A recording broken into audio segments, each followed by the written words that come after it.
आता मी जिथे उभा आहे इथे 107 लोकांनी आपला जीव गमावला. हो, 107 बलिदान. का? कशासाठी? फक्त एका शब्दासाठी, महाराष्ट्र. मला असं वाटतं की इथे आपण लोकल लोकांना जरी विचारलं ना तर 90% लोकांना माहीत नाही आहे बरोबर. की एक्झॅक्ट इथे कोणती चळवळ झाली होती. हो. आणि मुंबई आपली आपली म्हणतो, पण एकदा तरी येऊन हे फक्त 107 मधले 5 नाव जरी आपल्याला पाठ झाले ना तर भरपूर मोठी गोष्ट आहे. बरोबर आहे. आज महाराष्ट्र दिन, पण एक क्षण विचार करा, मुंबई महाराष्ट्रात नसती तर? हो, हे शक्य झालं असतं. जर हा लढा झाला नसता तर आज मुंबई महाराष्ट्रात नसती. ज्या वेळेला संयुक्त महाराष्ट्राचा लढा चालायचा,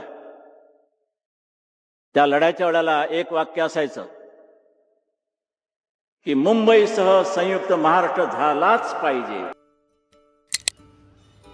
मी आहे हुतात्मा चौक इथे. मी इथे खूप वेळा आलो आहे. कधी इथल्या फुटपाथवरून पुस्तकं घेतली, कधी फक्त जाताना हा पुतळा पाहिला आणि पुढे निघून गेलो. पण एक प्रश्न कायम डोक्यात यायचा, या स्मारकाचं खरं महत्त्व मला तरी पूर्ण कळलं आहे का? आणि फक्त मला नाही, इथले व्यापारी, इथून रोज जाणारी तरुण पिढी, यांना खरंच माहीत आहे का इथे काय घडलं होतं? याच्यासाठी म्हणून संयुक्त महाराष्ट्राचा लढा झाला, या मुंबईसाठी म्हणून, की ज्याला महाराष्ट्र सांगत होता नाही मुंबई आमची आहे आणि ती होतीच आणि आहेच आणि राहणारच. खरं सांगू ना तर हुतात्मा चौक मला फक्त हे एक स्टॉपचं नाव होतं असं मला माहिती होतं. आणि वाईट या गोष्टीचं वाटतं की मी जरी इथेच कॉलेजला होते तर मला इथेचे हार्मनी सर्कलचे स्टॅच्यूज किंवा हे 2 पुतळे हेच फक्त छान वाटायचं बघायला इथे आले. तर हुतात्म्यांबद्दल बऱ्यापैकी माहिती होती की 107 लोकांनी आपली इथे आहुती दिली, प्राणाची आहुती दिली. पण इतकं डीप म्हणजे त्यावेळेला पण असं पण नाही की फक्त मराठीच, अमराठी लोक पण होते. पण त्यावेळेला ना कुठली जात धर्म नव्हता. त्यावेळेला फक्त ही आपली जागा आहे, ही आपली कर्मभूमी आहे, त्या भूमीसाठी लोकांनी लढाई लढली. मला असं वाटतं की इथे आपण लोकल लोकांना जरी विचारलं ना तर 90% लोकांना माहीत नाही आहे की एक्झॅक्ट इथे कोणती चळवळ झाली होती. हो. आणि मुंबई आपली आपली म्हणतो, पण एकदा तरी येऊन हे फक्त 107 मधले 5 नाव जरी आपल्याला पाठ झाले ना तर भरपूर मोठी गोष्ट आहे. बरोबर आहे. The Marathas are one of the main racial groups in this huge cosmopolitan city. They want Bombay included in the new Maharashtra state. भाषावार प्रांतरचना ही संकल्पना खूप आधीपासून मांडली जात होती. पण आज आपण ज्याला महाराष्ट्र म्हणतो तो आधी असा नव्हता. तो होता बॉम्बे स्टेट, एक असं राज्य जिथे महाराष्ट्र, गुजरात आणि इतर भाग एकत्र होता. संयुक्त महाराष्ट्र समिती यांची सर्वात मोठी मागणी होती की मुंबई महाराष्ट्रातच राहावी, कारण मुंबईत मराठी लोकसंख्या जास्त होती आणि जॉग्राफिकली देखील मुंबई हा महाराष्ट्राचाच भाग होता. पण 20 नोव्हेंबर 1955ला त्यावेळीचे मुख्यमंत्री मोरारजी देसाई यांनी एक वक्तव्य केलं. मुंबई कधीच महाराष्ट्राचा भाग होणार नाही.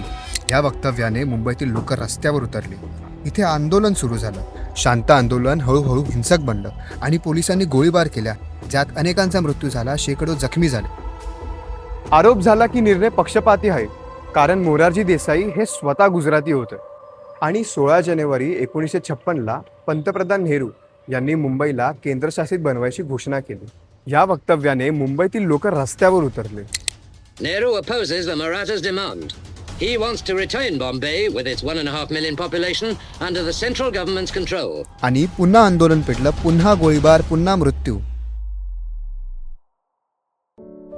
याच काळात बंडू नावाचा एक शाळकरी मुलाचाही जीव गेला. एकूण 107 हुतात्मे. आणि दीर्घ संघर्षानंतर 1 मे 1960 मुंबईसह महाराष्ट्र राज्य स्थापित झालं.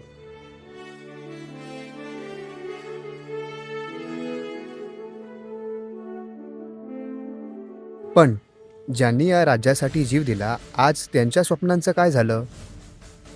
मुंबईतील लोकसंख्या बदलते. या गर्दीत एकदा नीट बघा, किती मराठी चेहरे दिसत आहेत. लोकलमध्ये बसा, बसमध्ये बसा, कान उघडे ठेवा. मराठी ऐकू येतं का? ज्या मुंबईसाठी रक्त सांडलं त्याच मुंबईत आज मराठी माणूस दिसतोय का? त्याची जमीन विकली जाते, त्याचं घर विकलं जाते, आणि तो फक्त बघत राहतो. व्यवसाय करायला जातो तर आक्षेप घेतला जातो. टॉवरमध्ये घर घ्यायला जातो तर नकार दिला जातो. मराठी माणसानं रक्त सांडलं. मात्र आता त्याच मराठी माणसाला मांसाहार करत असल्याचं कारण सांगत घर नाकारण्यात आलंय. का? कारण तो मराठी आहे, कारण तो इथला आहे. 107 जणांनी हे शहर मिळवलं आणि आज त्याच शहरात त्याचाच माणूस हरवतोय का?